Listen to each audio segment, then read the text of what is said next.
Assalamualaikum warahmatullahi wabarakatuh. Halo teman-teman, jumpa lagi di channel Belajar Finance. Mudah-mudahan teman-teman semua dalam kabar baik ya, sehat-sehat semua. Oke, di video kali ini edisi video hari Senin tanggal 7 Agustus 2023. Di video saya sebelumnya saya upload tentang pembahasan saham Bank Jatim ya, BJTM. Nah, di video kali ini kita akan membahas saudara kembarnya ya, sama-sama Bank Pembangunan Daerah. Dia adalah BJBR ya, atau PT Bank Pembangunan Daerah Jawa Barat Banten, kode sahamnya BJBR. Nah, kita nanti akan melihat bagaimana kinerja BJBR selama semester 1 2023, kita bandingkan dengan periode-periode sebelumnya, kemudian kita bahas tentang posisi harga saham saat ini dan potensi untuk profitnya, baik dari segi dividennya, dividen yieldnya ya, maupun dari segi capital gain-nya.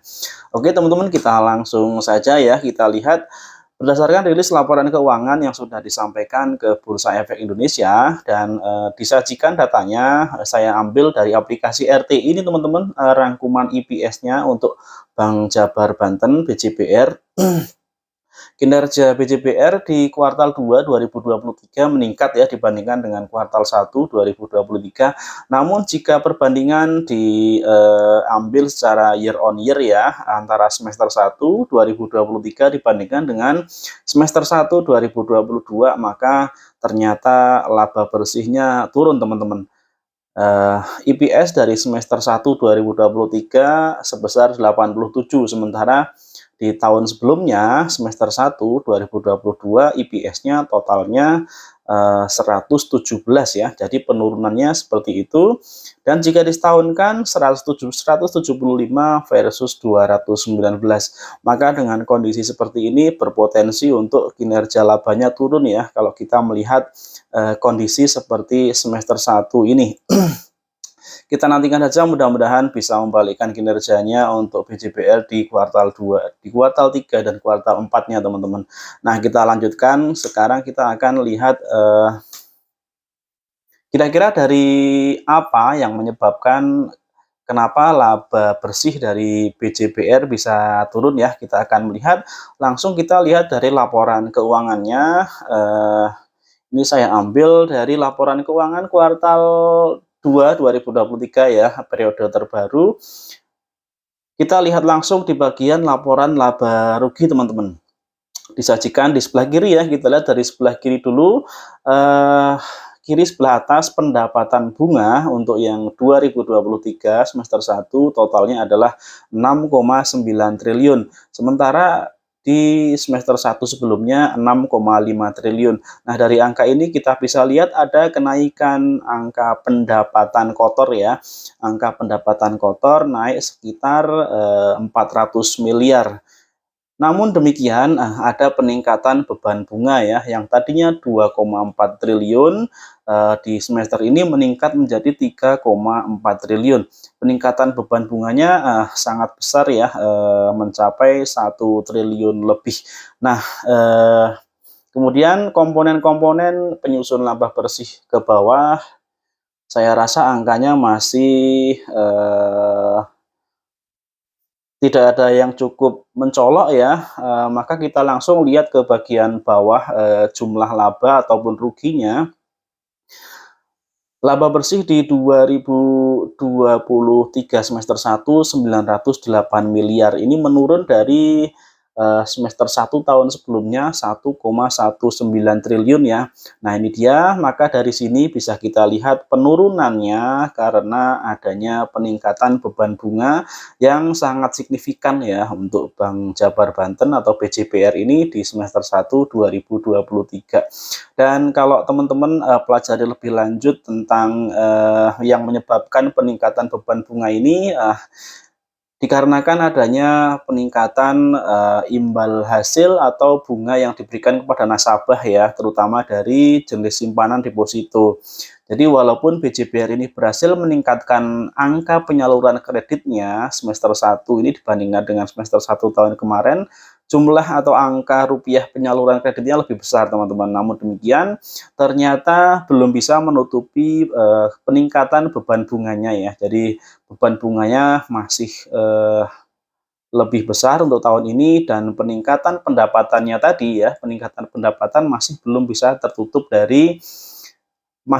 bisa menutup akan peningkatan beban tersebut ya, sehingga pertumbuhannya masih minus untuk semester 1 2023 dari segi laba perusahaan.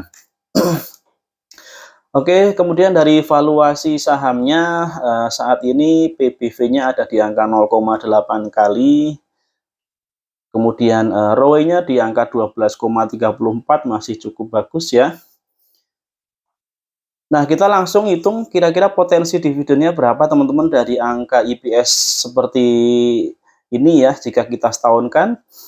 Dengan dividen payout ratio kita ambil asumsi sama dengan tahun buku 2022, yaitu 47,74%, dikalikan angka EPS total proyeksi ya sebesar 175, kemudian dibagi dengan harga saham saat ini tanggal 7 Agustus 2023 yang hari ini berada di 1185 harga sahamnya. Maka dividen yield yang berpotensi untuk dibagikan di tahun buku 2023 ini ya, besarnya adalah 7,05%.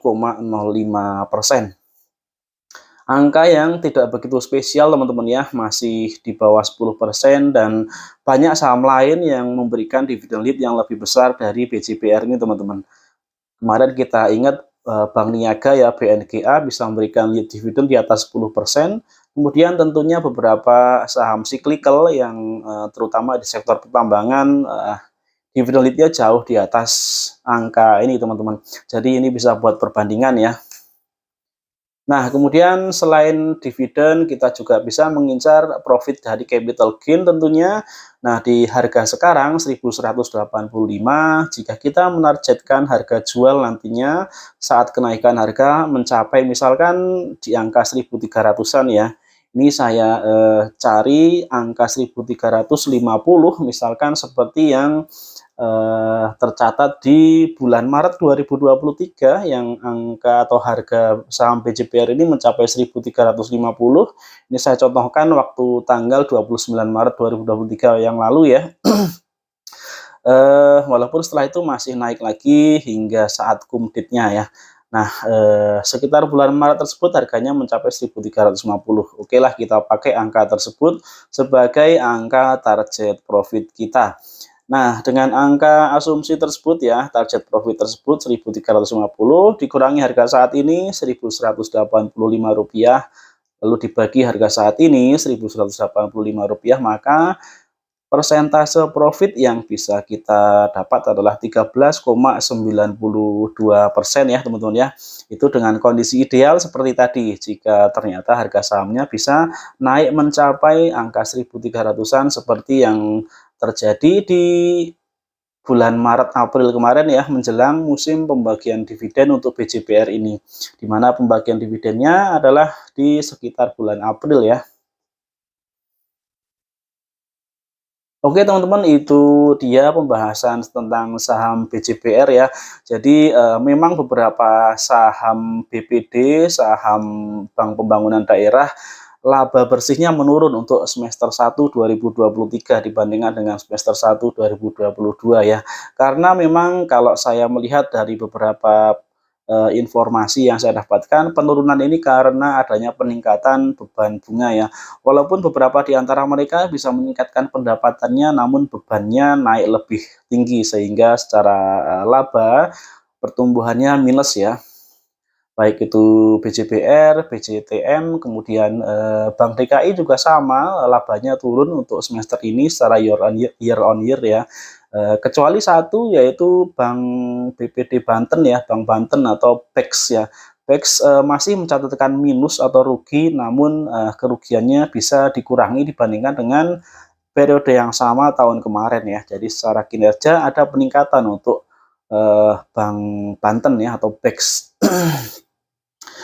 Oke, mungkin kesimpulannya dengan dividen yield yang kiranya sekitar 7%-an dan potensi capital gain-nya sekitar 13,9%, saat ini tentunya saham BJBR mungkin untuk teman-teman yang suka mengharapkan reward yang lebih ya, atau potensi profit lebih, barangkali untuk saham BJBR belum akan dilirik ya, karena tentunya masih lebih banyak saham lain yang lebih potensial untuk profit, baik itu dari dividen maupun dari capital gain. Dan industrinya sendiri sebetulnya untuk perbankan masih menyisakan ruang pertumbuhan, sedangkan untuk bank BPD atau bank daerah ya, sebetulnya ruang pertumbuhan mereka cukup terbatas ya, walaupun untuk BJBR mereka sudah berhasil membuka cabangnya di provinsi-provinsi lain ya, mencakup bahkan sampai Sumatera, sampai dengan Bali, sampai dengan Sulawesi mereka sudah membuka cabangnya. Tentunya ini adalah hal yang bagus, namun itu tadi, seberapa besar penetrasi mereka, terutama jika dihadapkan dengan bank-bank berskala nasional yang lain ya. Dan kinerja Bank BRI, Bank Mandiri, kemudian Bank BCA mereka mencatatkan laba yang sangat bagus sepanjang semester 1 tahun ini. Oke teman-teman, itu pembahasan saham kali ini ya tentang BJBR, mudah-mudahan bermanfaat. Jika teman-teman ada opini yang lain silahkan tulis di kolom komentar. Terima kasih. Kita jumpa lagi di video berikutnya. Wassalamualaikum warahmatullahi wabarakatuh.